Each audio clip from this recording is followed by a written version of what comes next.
জুলাই আন্দোলনের প্রেক্ষাপটে এবার শুরু থেকেই জমে উঠেছে অমর একুশের বইমেলা। প্রথম দিন থেকেই বইমেলায় লোক সমাগম চোখে পড়ার মতো। আর দ্বিতীয় দিনে মিলন মেলায় পরিণত হয় বাংলা একাডেমি ও সোহরাওয়ার্দী উদ্যানের চত্বর। গত ১৭ বছর দলীয়ভাবে বইমেলায় আসতে পারেনি বিএনপির নেতাকর্মীরা।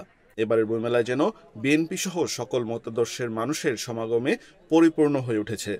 এবারের বইমেলায় স্থান পেয়েছে জিয়া স্মৃতি পাঠাগার, জিয়া পরিষদ সহ বেশ কিছু স্টল।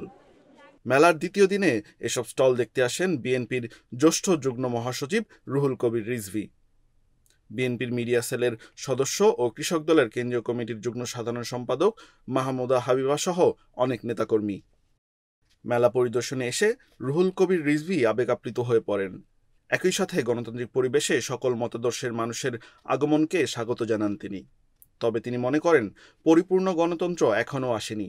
সুষ্ঠু নির্বাচনের মধ্য দিয়ে পরিপূর্ণ গণতন্ত্র ফিরে আসবে। শিক্ষা ও রাজনীতি ২০১৩ সালে আমার মনে আছে অত্যন্ত ভীতিকরভাবে এখানে উপস্থিত হয়ে কোনো রকমে বইটির মোড়ক উন্মোচন করে দ্রুত এখান থেকে সরে যেতে হয়েছে। ১৬-১৭ বছর পর এখানে আসা এবং আপনারা গণমাধ্যমের সাংবাদিক ভাইদেরকে এখানে পাচ্ছি, এখানে বিশ্ববিদ্যালয়ের নবীন বর্তমান ছাত্ররা আছেন, কিছুদিন আগে যারা বেরিয়েছেন তারা আছেন, সবার মাঝখানে বসে এই কথা বলতে খুবই আমাদের ভালো লাগছে, মনটা ভরে যাচ্ছে। বন্ধুরা আমার, সত্যিকার অর্থেই গণতান্ত্রিক পরিবেশ যদি থাকে সত্যিকার অর্থে, তখনই না সব কিছুর বিকাশ হয়। সুতরাং আজকে আমরা যতটুকু স্বস্তির নিঃশ্বাস নিতে পারছি, যতটুকু আমরা আলো বাতাস পাচ্ছি, আমরা এটির পরিধি আরও বিস্তৃত করতে হবে। আমাদেরকে সামনে যে কাজগুলো আমাদের বাকি রয়েছে সেগুলো নিশ্চিত করতে হবে। আমরা গণতন্ত্রের পথে হাঁটার পরিবেশ পেয়েছি, কিন্তু পরিপূর্ণ গণতন্ত্র আমরা এখনো পাইনি। মানুষ তার মালিকানা এখনো ফিরে পায়নি।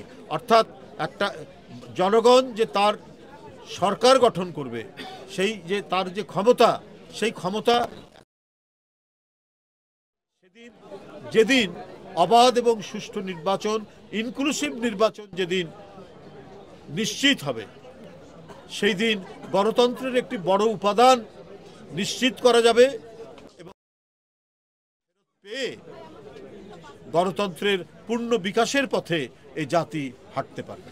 বিএনপির মিডিয়া সেলের সদস্য ও কৃষক দলের কেন্দ্রীয় কমিটির যুগ্ম সাধারণ সম্পাদক মাহমুদা হাবিবা বলেন, গত ১৭ বছর শহীদ জিয়ার আদর্শিক বই লেখা হলেও তা প্রকাশ ও প্রচার করতে পারেননি। বইমেলায় বিএনপি ও জিয়ার রাজনীতির বইয়ের নিষিদ্ধ করার মাধ্যমে জনগণকে বিএনপির আদর্শ ও শাসনামল সম্পর্কে জানতে দেয়নি। গত ১৫ বা ১৭ বছরে যে কোনো পাবলিকেশনস হয়নি বিষয়টা তা না, কিন্তু একান্ত দলীয়ভাবে উদ্যোগ ছাড়া অন্য কোনোভাবেই শহীদ প্রেসিডেন্ট জিয়াউর রহমান কিংবা তার নীতি অথবা আদর্শ নিয়ে সেভাবে ব্যাপকভাবে লেখালেখির সুযোগ হয়নি। যারা লিখেছেন বা ভেবেছেন কিংবা কাজ করে রেখেছেন, পাণ্ডুলিপি রেডি রেখেছেন, তারা কিন্তু এগুলো প্রকাশের জন্য কোনো প্রকাশক পাননি। শহীদ প্রেসিডেন্ট জিয়াউর রহমান কিংবা বেগম খালেদা জিয়া কিংবা তাদের শাসনামল অথবা তাদের নীতি বা আদর্শ দলীয় সম্পদ না, কিন্তু এটা হচ্ছে দেশ এবং জাতির জন্য সম্পদ।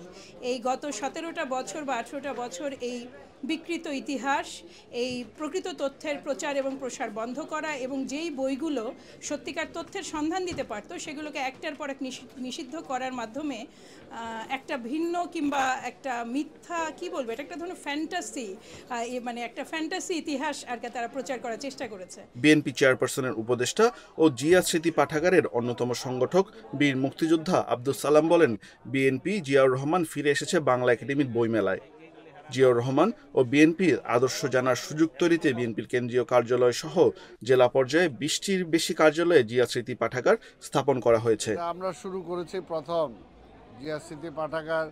আপনারা জানেন যে আমাদের পার্টি অফিস, যে বিএনপি অফিস, তার অফিসে উল্টো পাশে যে ভাষানী স্মৃতি সংসদ, সেখানে ঢাকা মহানগর বিএনপির যে অফিস, সেখানে আমি শুরু করেছিলাম আমাদের কয়েকজনকে, দীপ্তি আছে আমাদের সহ, আমাদের ওবায়দ, আমাদের ডক্টর ওবায়দ, এরকম আরও অনেককে নিয়ে আমরা প্রথম শুরু করেছিলাম।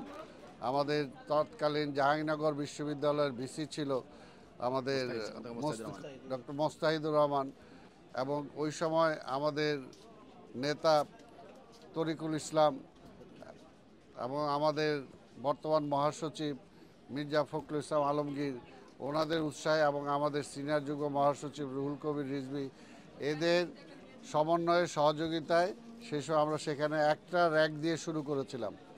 আর আজকে বিএনপির কেন্দ্রীয় অফিসে এটার সেন্ট্রাল যে আমাদের পাঠাগারটা সেখানে, আর বর্তমানে বাংলাদেশে প্রায় 20টা জেলা এবং মহানগরীতে আজকের পাঠাগার সেখানে উদ্বোধন করা হয়েছে। উদ্বোধন করেছেন আমাদের পার্টির ভারপ্রাপ্ত চেয়ারম্যান দেশনায়ক তারেক রহমান। এবারের বইমেলায় জিয়াউর রহমানের আমার রাজনীতির রূপরেখা, আব্দুস সালামের ঘর থেকে রাজপথ, মাহফুজ উল্লাহর বেগম খালেদা জিয়া জীবন ও সংগ্রাম সহ বিএনপি ও জিয়া পরিবারকে নিয়ে লেখা অনেক রাজনৈতিক বই স্থান পেয়েছে।